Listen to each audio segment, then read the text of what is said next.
Assalamualaikum warahmatullahi wabarakatuh.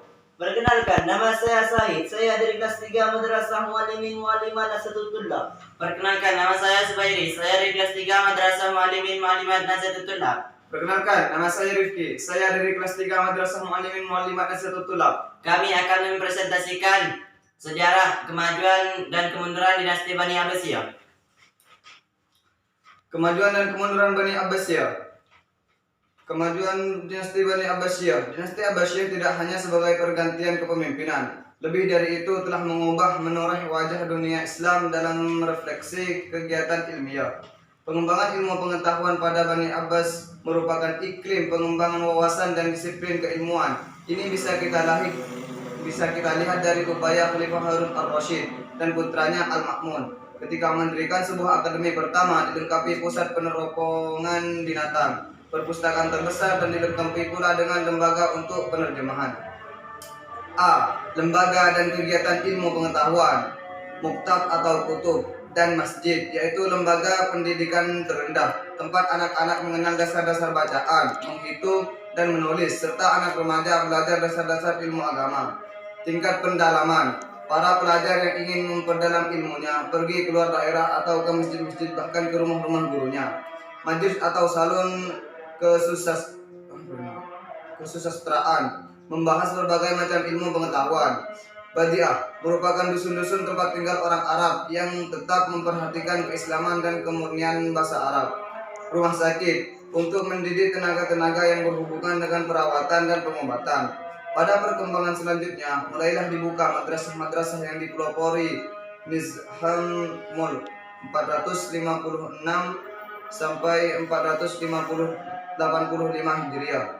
Beliaulah pelopor pertama yang mendirikan dalam bentuk yang ada seperti ditemukan di Baghdad, Balkan, Naisabur, Hara, Isfahan, Basrah, Mosul, dan kota-kota lainnya.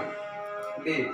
Corak gerakan keilmuan bersifat spesifik, kemanfaatannya bersifat keduniaan, bertumpu pada ilmu kedokteran. Di samping kajian yang bersifat pada Al-Quran dan Al-Hadis, seorang astronomi, mantik, dan sastra baru dikembangkan dengan penerjemahan dari Yunani. C. Kemajuan dalam bidang agama.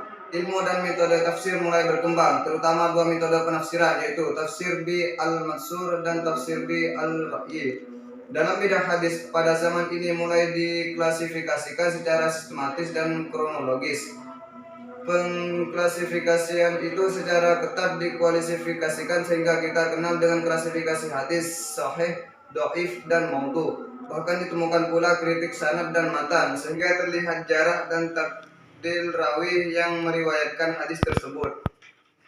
Dalam bidang fikih, pada masa ini lahir fuqaha legendaris yang kita kenal seperti Imam Hanifah 700 sampai 767 Masehi, Imam Malik 713 sampai 795 Masehi, Imam Syafi'i 767 sampai 820 Masehi, dan Imam Ahmad Ibnu Hambal 780 sampai 855 Masehi. Ilmu lughah tumbuh berkembang dengan pesat pula karena bahasa Arab yang semakin dewasa memerlukan suatu ilmu bahasa yang dimaksud dengan nahwu, saraf, ma'ani, bayan, badi, arud, dan insya. D. Kemajuan ilmu pengetahuan, sains, dan teknologi. Astronomi, ilmu ini melalui karya India Sindhin, kemudian diterjemahkan oleh Muhammad Ibnu Ibrahim Al-Farisi 777 Masehi. Dia adalah astronom muslim yang pertama yang membuat astrolab, yaitu alat untuk mengukur ketinggian bintang. Di samping itu masih ada ilmu-ilmu Islam lainnya. Kedokteran, pada masa ini dokter yang pertama yang terkenal adalah Ali Ibnu Rabban, Al-Tabri, Farabi, dan Ibnu Sina. Ilmu kimia, bapak ilmu kimia Islam adalah Jabir Ibnu Hayyan 721 sampai 815 Masehi. Sebenarnya banyak ahli kimia Islam ternama lainnya seperti Ar-Razi, Al-Tubrai yang hidup pada abad ke-12 Masehi, Yaqubi, Abu Ja'far Muhammad bin Ja'far bin Jarir Al-Tabari. Kemudian ahli ilmu bumi yang termasyhur adalah Ibnu Kahurnazabah 820 sampai 913 Masehi. Perkembangan politik, ekonomi, dan administrasi. Pada masa pemerintahan Abbasiyah ini merupakan golden age dalam perjalanan sejarah peradaban Islam, terutama pada masa Khalifah Al-Ma'mun. Daulah Bani Abbasiyah berkuasa kurang lebih selama 5 abad, 750 sampai 1258 Masehi. Pemerintahan yang panjang tersebut dapat dibagi dalam beberapa periode seperti yang disebut di atas. Pada masa pemerintahan Abbasiyah periode pertama, kebijakan-kebijakan politik yang dikembangkan antara lain memindahkan ibu kota dari Damaskus ke Baghdad, memusnahkan keturunan Bani Umayyah, merangkul orang-orang Persia dalam rangka politik, memperkuat diri. Abbasiyah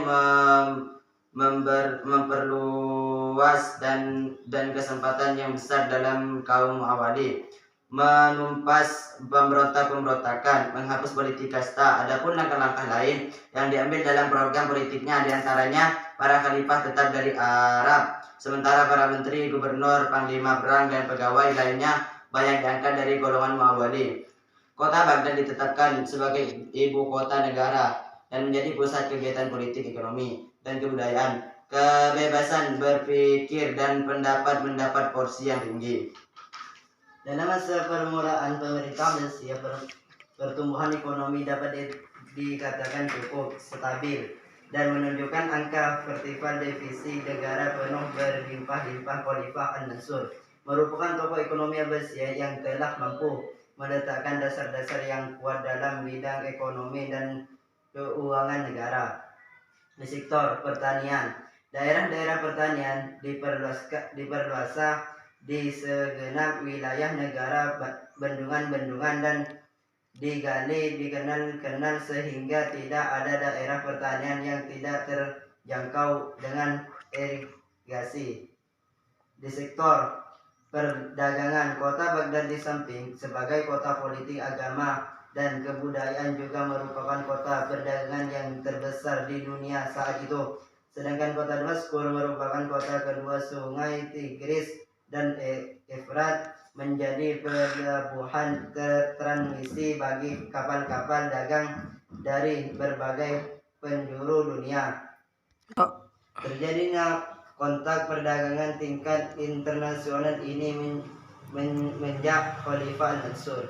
Di sektor administrasi negara, masa dinasti Abbasiyah tidak jauh berbeda dengan dinasti Umayyah. Hanya saja pada masa ini telah mengalami kemajuan perbaikan dan penyempurnaan secara umum. Menurut Philip Kahiti, kendali pemerintah dipegang oleh khalifah sendiri. Sementara itu dalam operasionalnya yang menyangkut unsuran sipil mempercayakan kepada wazir materi. Masalah hukum diserahkan kepada gadi hakim dan masalah materi dipegang oleh amir.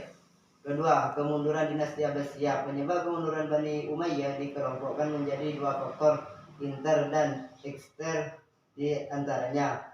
Faktor inter ialah: satu, adanya persaingan tidak sehat di antara beberapa bangsa terhimpun dalam dualah Abbasiyah, terutama Arab, Persia, dan Turki. Kedua, terjadinya perselisihan pendapat di antara kelompok pemikiran agama yang ada yang dikembangkan menjadi pertumpahan darah.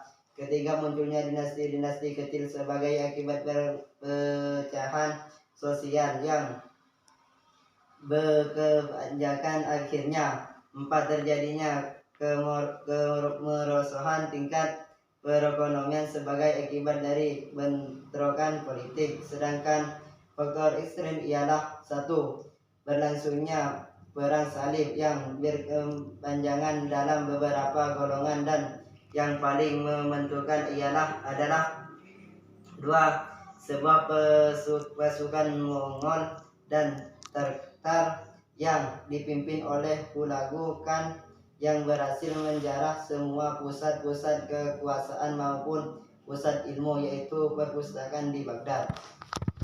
Tokoh ilmu Muslim pada masa dinasti Abbasiyah: Ibnu Sina, Al-Farabi, Ibnu Rasid, Al-Warasmi, Al-Ghazali, Ibnu Khaldun, Al-Kindi, Ibnu Mashkawiyah, Ibnu Jarir Al-Tabari, Imam Bukhari. Sekian dari kami. Wassalamualaikum warahmatullahi wabarakatuh.